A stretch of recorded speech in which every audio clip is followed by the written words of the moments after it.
Hello everyone and welcome back for some more Drag Race gossip, secrets and drama. So I'm back for another Have Your Say video and this is for Season 17 Episode 6. So today we're going to be recapping the episode, going through the results of the Have Your Say poll, and I'll be talking about a little bit of drama to do with Lana Ja'Rae responding to some rude comments about her online. All that and more coming up in today's video, so let's get started.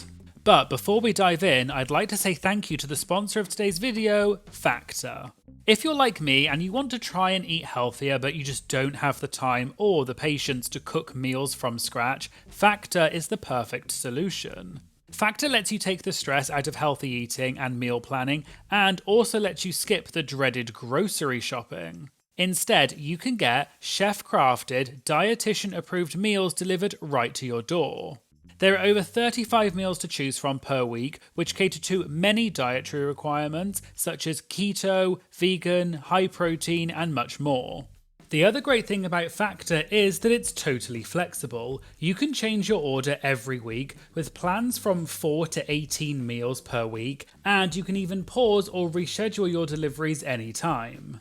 The website is also super easy to use, everything is clearly marked with dietary preferences, and on top of that, I love that Factor offsets 100% of delivery emissions and sources 100% renewable electricity for their production sites and offices. Get 50% off and free shipping on your first Factor box using my link. Click the link in the description or scan the QR code with your phone. And thank you again to Factor for sponsoring this video.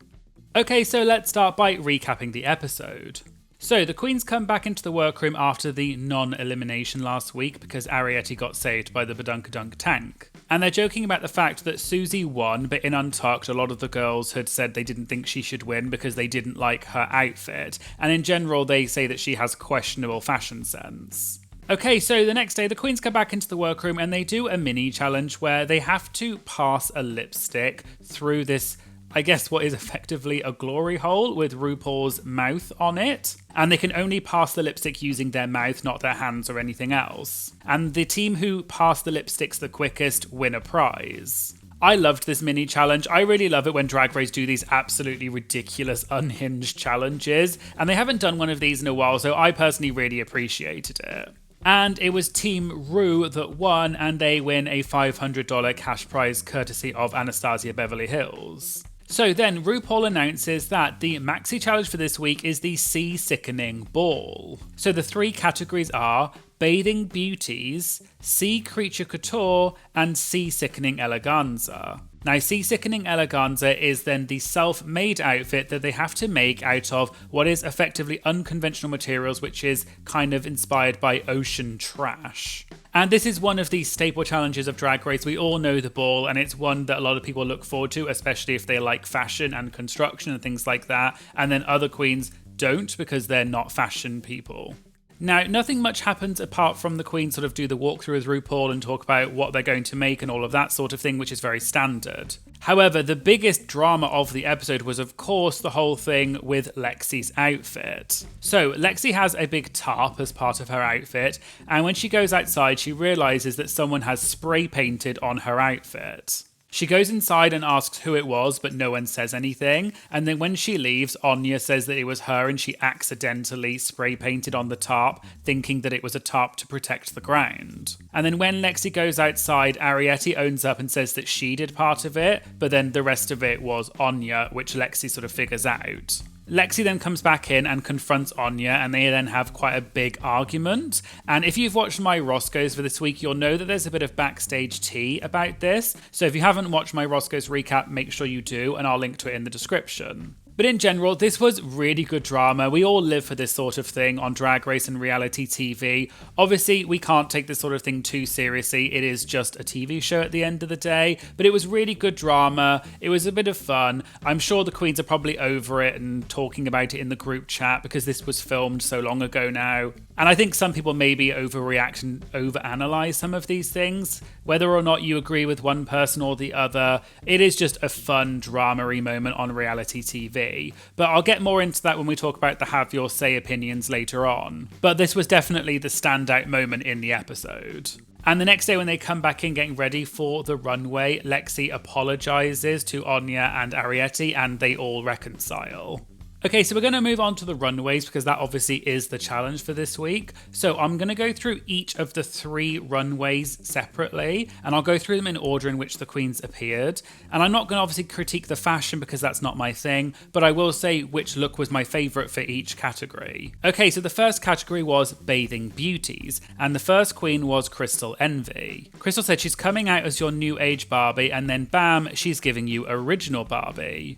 Next we had Jules Sparkles. She said she's living her Latina 80s Miami fantasy and she's got Cuban links on her neck, arms, hips and shoes. After that we have Lydia B. Collins. She said this look represents her because she's painted down, she's beautiful, and she has a D sticking out of her bum and 4 penises because it's silly. After that, we had Sam Starr. She said she's giving you 1950s good girl gone bad, and she's got an itsy witsy teeny weeny yellow polka dot bikini. After we had Anya Nerve. She said she loves a white party, so she's giving you this beautiful white swimming suit with these lovely cutouts showing off her boobs. Next up we had Ariete. She said it may look like she's not wearing clothes, but she does have a blue bodysuit on, and she also has a whole black matrixy bathing suit on. Next up we had Susie Toot. She said she's Lucille Ball in male drag, so a man dressed as a woman dressed as a man, and it's full camp.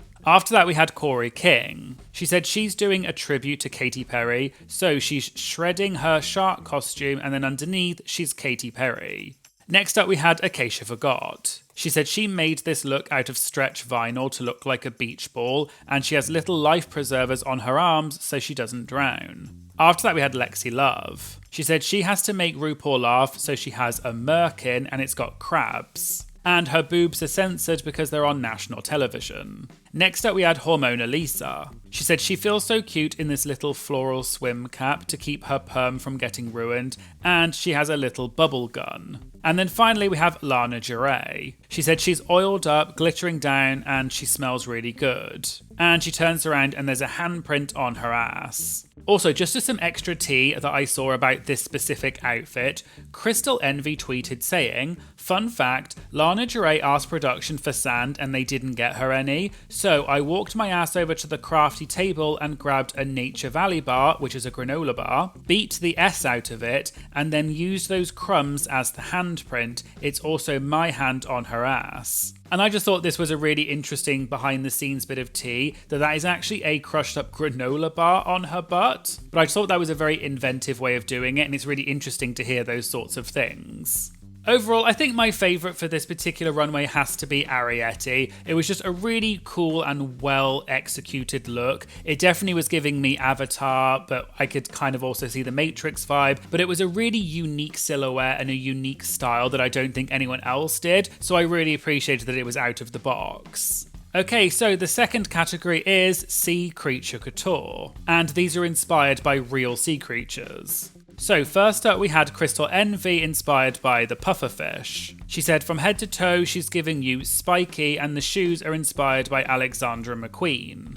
After that we had Jules Sparkles as a Spanish dancer. She said she chose a sea slug that moves like a Latina Spanish dancing dress. After that we had Lydia B. Collins as an anglerfish. She said she's an anglerfish jockey and she has a little 17 badge and she's riding the fish to victory. Also, just as some tea about this look from Lydia, I saw online there was quite a lot of discussion about it, and someone tweeted saying, "This look alone deserved a bottom placement, disqualification, tomatoes thrown at it, RuPaul hitting the trapdoor button, jail time, everything under the sun." And Lydia actually commented on this saying thank you.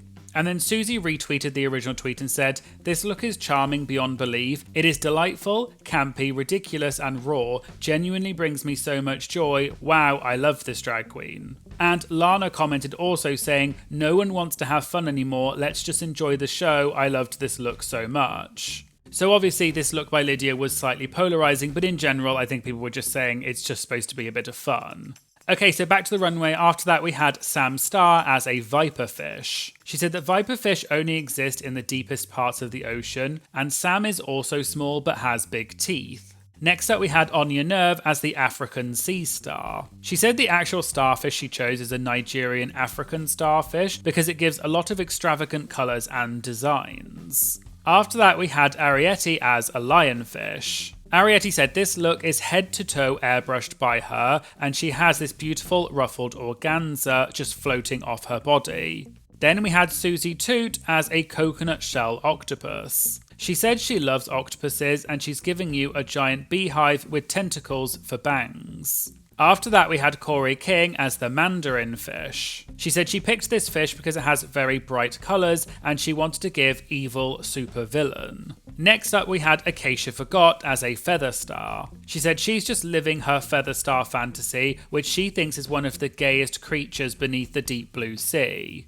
After that we had Lexi Love as a purple stinger jellyfish. Lexi said her outfit has these beautiful orange dots adorning all over her see-through body, and she wants to give the essence of a jellyfish. Next up we had Hormona Lisa as a leafy sea dragon. And she said she feels so gorgeous walking down the runway, the organza is organzaing, and she feels like the prettiest sea dragon in all of the sea.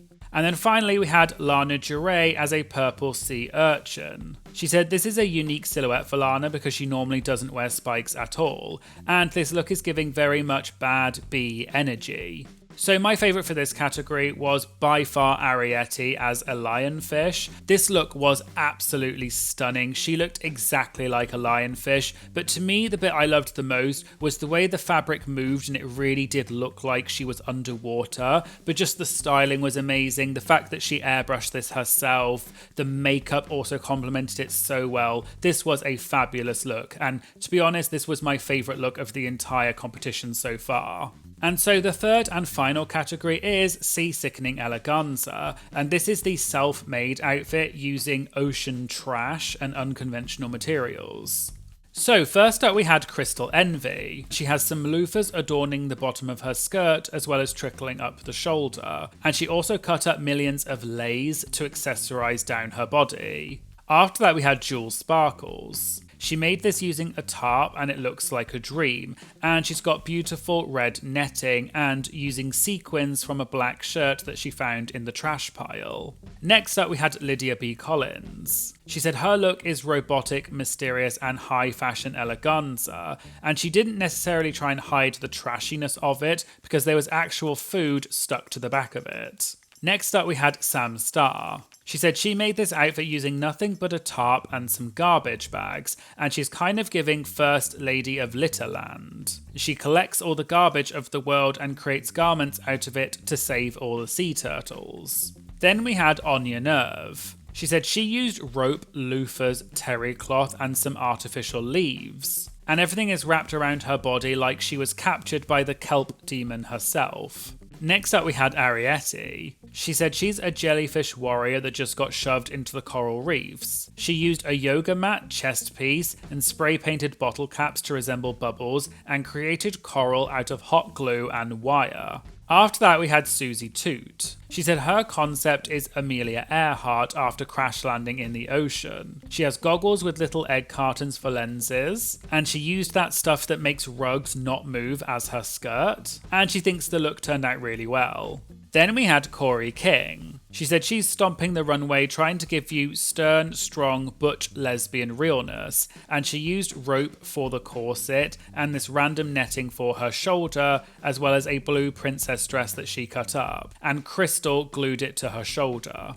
Next we had Acacia Forgot. She made a bodice out of a fleece blanket and a skirt out of a tarp, and used a pool noodle to give some volume to the skirt. And then she also used takeout container lids to make the flowers. Next up we had Lexi Love. She said she's selling this as though it's the most expensive tarp in the world. And she feels like the spray paint instant played to her favour because now both sides of the outfit are done. Then we had Hormona Lisa. She said she created this out of an umbrella and a couple of little bags to make the bodice, and some bubble wrap in the boobies, and she thinks she looks scrumdiddlyumptious. And then finally we had Lana Ja'Rae. She said fish don't know how to walk, but she's a bad bee fish pumping down the runway. She used an old pair of jeans, netting, aluminium foil, foil pans, and also some blue plastic.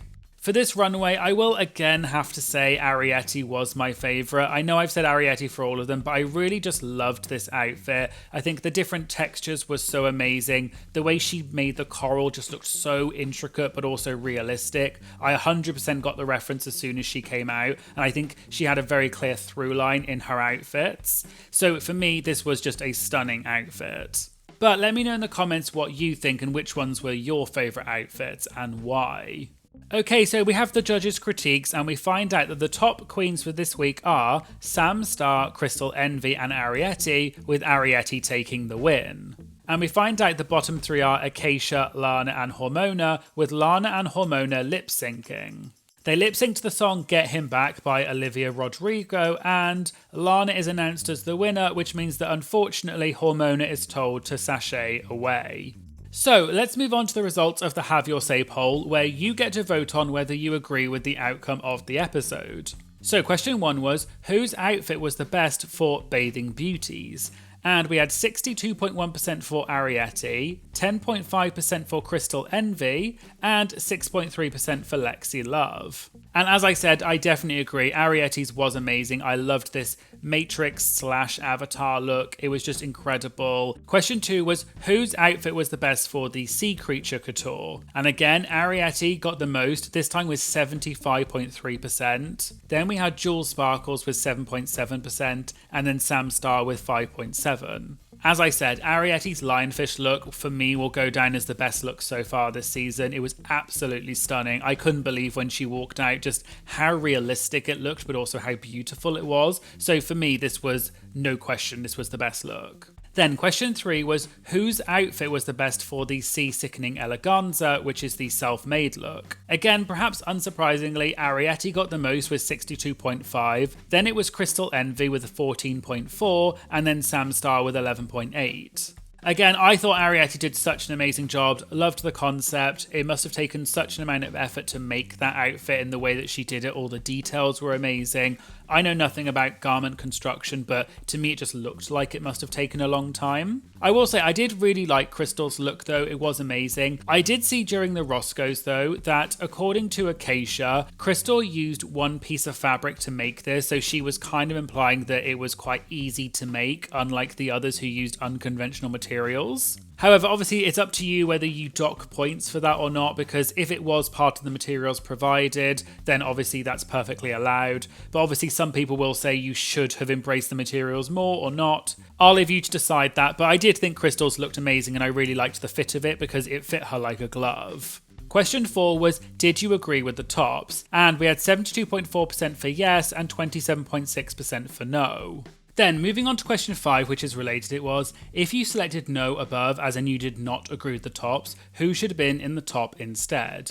Now, obviously the majority of people chose NA, but let's take the NAs out so we can see it a bit better. And of the people who did select no, 58.6% of them voted for Jules Sparkles and 21.1% voted for Lexi Love. Now, just to make it clear, obviously most people voted NA, but of the people who didn't, most people voted for Jules Sparkles. I did think Jules did really well. I thought all of her looks were amazing. She definitely had a through line. You could see that she's very skilled in what she does and she's definitely a look queen. So I think she should have been in the top, but I don't think she should have won. So arguably it doesn't make a huge difference in that sense, but I can definitely see her being in the top. But I'm not sure who I would have kicked out of the top instead of her. Then we had question 6, which was, did you agree with the bottoms? Now this one was a lot more split, so we had 49% for yes and 51% for no, so more people agreed with the bottoms but only just. And then question 7, which is related, was, if you selected no above, as in you did not agree with the bottoms, who should have been in the bottom instead? Now again, almost half of the people did vote NA, but if we take out the NA, we can now see that of the people who did vote no, which was only half of the people roughly, 45.6% of them voted for Corey King, 17% voted for Lexi, and 16.3% voted for Lydia. I do agree that I don't think Corey did that well in this particular challenge. As to whether she should have been in the bottom, I'm not sure. I don't think her looks were the best, but I think for me, she kind of fell in the middle. So I agree personally with the bottoms that were in the episode. However, if you take perhaps track record into account, I do think Acacia did better last week than Corey did. So if you're taking track record into account, maybe Corey should have been in the bottom instead of Acacia. But I think in general, both of their looks were kind of mid-level, more towards the bottom for me. So I don't think it matters hugely. But I don't think Corey should have been in the bottom 2 because I agreed with who were in the bottom 2. Question 8 was, who won the lip sync in your opinion? And we had 70.4% for Lana Ja'Rae and 29.6% for Hormona Lisa. I do agree. I don't think this was the best lip sync, to be honest. I do think it was a tad messy, but I do think that Lana did do a better job than Hormona overall. Then question 9 was, who do you want to win the season? And Susie 2 got 39.9%, Lexi got 23.8%, and Anya got 10.5%. And then on a similar note, but slightly different, question 10 was, who do you think will win the season? And this was interesting because Lexi Love actually came out on top just about with 39%. Susie Toot came second with 37.2%, and then Anya Nerve was third with 13.3%. So it's interesting that more people want Susie to win, but they think Lexi will win. But overall, this has actually changed quite a bit since the start of the season. At the beginning, Lexi always came out quite a lot more on top of everyone else for this particular vote, whereas now Susie's catching up and in some cases overtaking her. And in the question of who do you think will win, it was actually only a 2% difference between Lexi and Susie. And I guess this might be because Lexi started off really well at the beginning of the season. She had some great moments, but I think since then she's been more kind of middle of the road, maybe even potentially near the bottom, whereas Susie started off very high and has been consistent. So I do think that's maybe why Susie is starting to overtake Lexi in both of these. So it'll be interesting to see as the episodes go on whether Susie will overtake Lexi in both of these questions. But let me know in the comments what you think. Do you think Susie deserves to win over Lexi or vice versa? And do you think that will actually happen regardless of whether you want it to or not? Okay, so moving on to the comments for this week, my Patreon Emmy said, I love Acacia and feel like people don't appreciate and talk about her enough, but I'll admit I'm a bit surprised she's still here. I feel like Hormona has way more storylines in the competition than her, and it would have been easy for production to put Acacia in the bottom over her if they wanted to. In my opinion, it would have made more sense story-wise, and no one would have questioned it because it would have still been justified with how she did that week. And I can sort of see this. Acacia obviously started off not that well in the season because she was in the bottom. I do think she did really well last week though, and she didn't necessarily get the credit for that. Whereas I feel like Hormona technically did get eliminated once, but she was saved by the Badunkadunk tank twist. I think she's a great queen, but her looks were quite similar and had a very similar silhouette. So I do think from that point of view, I can see why she was in the bottom. But I do agree that she definitely has more storylines from what we've seen in the season. So potentially from a producer's standpoint, I would have chosen Hormona rather than Acacia. But I do agree that I think Acacia didn't deserve to go home this week. My Patreon member Riot said, Lexi's tarp was just that, a tarp. I was so underwhelmed when she took the stage.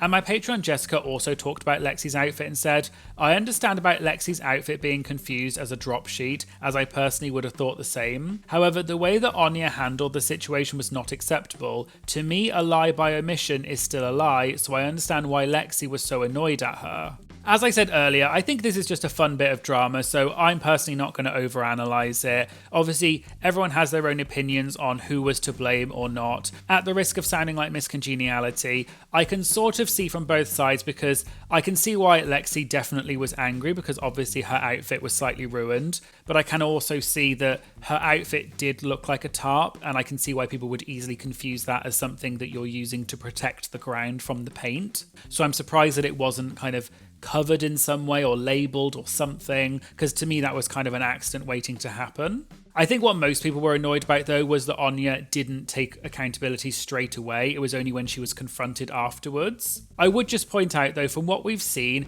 Arietti also didn't own up the first time when Lexi was outside. It was only when Lexi came back outside that Arietti said sorry. So I guess both of them didn't own up to it straight away. Maybe it was just a weird situation. Maybe they were also both just really nervous or a bit embarrassed about what happened and they didn't know how to deal with it. I do agree that they probably both should have just owned up to it straight away because it would have been a lot better. But overall, it gave us some good drama, nothing to be overanalyzed, and I'm sure the queens are probably all cool about it now. And moving on to the comments from my Have Your Say poll, as you can imagine, a lot of the comments were about Anya and the whole Lexi drama. And someone said, while Anya didn't say anything first time Lexi stormed in, neither did Arietti when she stormed out. Still, people have been giving only Anya a hard time despite both Anya and Arietti telling Lexi only the second time around. Someone also said, the fight between Anya and Lexi was so iconic already, I smell an Emmy this season. And someone else said, Spray Paint Gate had me so gagged. I feel like we've never seen anything like that happen before, but I'm so glad they were able to move past it. And I agree, I think this was a gag-worthy, very interesting and very dramatic moment, and I'm glad that people are enjoying it, and I think the season has been enjoyable because there has been drama and there has been tension. But let's not ruin that by starting to send the queens hate, because in future, none of the queens are going to want to be shady and dramatic if they think that the fans are just going to come after them when the show airs. So let's just all appreciate this was a fun, dramatic moment, and I'm sure that they're all okay now. And one of the comments did also echo this and said, I am not sure why I see people say this season is boring. I think this is really great TV and the show has not felt like this in a while. It just simply feels refreshing. There are also a lot of comments saying that they think that Law Roach should be a permanent or recurring judge on the show. And I agree, I really liked Law's input. Law was on season 16 and was also been on lots of different TV shows and is known for being very sort of pointed in what he says, and his critiques can sometimes be very harsh but also quite funny. I think in this episode he was actually a little bit more subdued than I thought he might be, but I thought his stuff was still funny and his critiques were quite interesting, so yeah, I could definitely see him as being a good permanent or rotating guest judge. But let me know in the comments what you think. Do you want Law Roach to come back as a recurring guest judge, or are there any other guest judges you'd like to see come back? Okay, so finally, we're going to move on to some light drama that happened off the back of this week's episode to do with Lana Ja'Rae calling out some comments made about her online. As we know, the queens often get a lot of hate and mean comments, especially while their season is airing, and several queens have called out these types of comments in the past. Well, this week, Lana Ja'Rae called out some comments that were made about her bathing suit runway. A lot of people were saying that this look was very basic, and people were criticising Lana for relying on her body, but people were also defending it and saying she looked great. One person on Twitter posted a clip of Lana's runway and said, "Look how she ate that." A different Twitter user then retweeted that and said, "Skinny people can really give nothing and y'all will live because they're skinny." And this tweet pretty much instantly got a lot of attention. By the way, I've censored the names in these tweets from any non-Drag Race queens just to avoid any issues. Some people then started agreeing with this tweet and commenting things about Lana's body, but other people criticised the tweet, saying that they shouldn't be commenting on Lana's body. And an example of someone who commented on it was Rena/Eve6000 from Canada's Drag Race, who said, "Hey, so actually she was in the bottom and is getting tons of hate online for this, so that kind of disproves your little thesis." Shortly after the original tweet got a huge amount of attention, Lana seemingly responded to this by saying, "My body has been the topic of conversation my entire life. Please come up with something else to hate on. I am bored." Lana also said in a later tweet, "All drag is valid until you don't wear pads." The user who originally tweeted the comment about Lana being skinny got a huge amount of backlash about their comment and later responded to this and said, "Anyways, logging off, thanks for proving my point about how y'all treat non-skinny drag performers. I don't condone any hatred towards Lana's body, she's gorgeous, just was commenting on the effort of that look. Good night. Gonna hang with my friend and enjoy my evening." The next day, Lana tweeted about the situation and said, "Classic behaviour for a white queen to start an argument against a black queen and then turn around and play victim. Sorry babes, not this month. Also, if you're a supporter of me, you know I don't condone hate, so if you are sending hate to her, stop that immediately." And the next day, Lana tweeted again saying, "The way I've been safe almost every week, yet the topic of conversation every week as well. The Corey King school of any publicity is good publicity, all you can do is laugh truly." It then seems that a different Twitter user posted a photo of the person who commented on Lana being skinny, and it was a photo of this user, who is also a drag performer by the looks of it, and the photo was of them in what looks like a swimsuit. And although the tweet has now been removed, the tweet apparently was making fun of this person's body and saying that they had no right to criticise Lana when they look like that. The original tweet is now gone, but this is a version of the photo they posted but without the coat, and this photo was apparently fat shaming the other user. The user then replied and said, "The only person doing any body shaking, although I think they may have meant shaming, here is you. The tweet was meant for my followers. I wasn't expecting it to blow up. Y'all all calling me big and fat in the comments. I never said anything about her body, I commented on her effort. Mind you, that was a reveal and not for TV." Also, I think the bit where they said a reveal was referring to the photo of them that the person had posted earlier. The user also retweeted some of the comments they said had been fat shaming, and for example, one of them said, "Just a huge mess, I'm crying," and the other said, "Just mad and chubby." And the user retweeted the post that was apparently fat shaming them and said, "I love my beautiful fat trans body baby." And like I said, the other tweet has since been deleted. Also, this Twitter user then said, "Not the alt girl I was rooting for egging on the hate." I think what they're referring to is back on Lana's tweet, she called out this person for their comments about her body being skinny, but then also said you need to stop sending hate to that person. Ariete then commented on Lana's post and said, no, let them get her ass. And I saw that some people were criticising Ariete on Reddit, saying that she was encouraging hate to be sent to this other person. However, a day or so later, the user then tweeted and seemed to suggest that they had made up with Lana, and they said, "Also cackling at these random 14-year-old Drag Race fans like, X had a basic look too, I haven't watched the season at all and probably won't, I've only seen random clips here. Anyways, Lana sent me a kind private message, the damage is done but definitely have respect for that. Anyways, I won't be speaking on this anymore, I've received so much love from the community here and anyone who knows me knows my heart. Regularly scheduled Gaga tweets will now resume." And so it looks like that's the end of the situation, and it looks like Lana and this person have somewhat reconciled.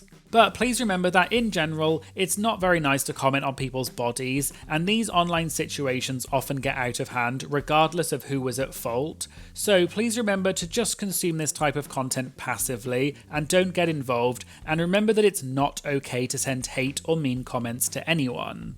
So there you go, there was the Have Your Say for Season 17, Episode 6. Let me know in the comments if you like the ball episode and if it's one of your favourite challenges. And if not, what challenge would you like to see it replaced with? Also, I'd just like to say a massive shout out to my newest Patreon member Annie, who joined in the You're a Winner Baby tier. Annie, you are a winner baby. If you'd like to get exclusive benefits such as early access to my videos and having your comment featured in my Have Your Say videos as well as many other benefits, please consider signing up to my Patreon. It just costs a few dollars a month, it really supports my channel and is such a huge lifeline to me and my channel, so please consider, and I'll put a link in the description.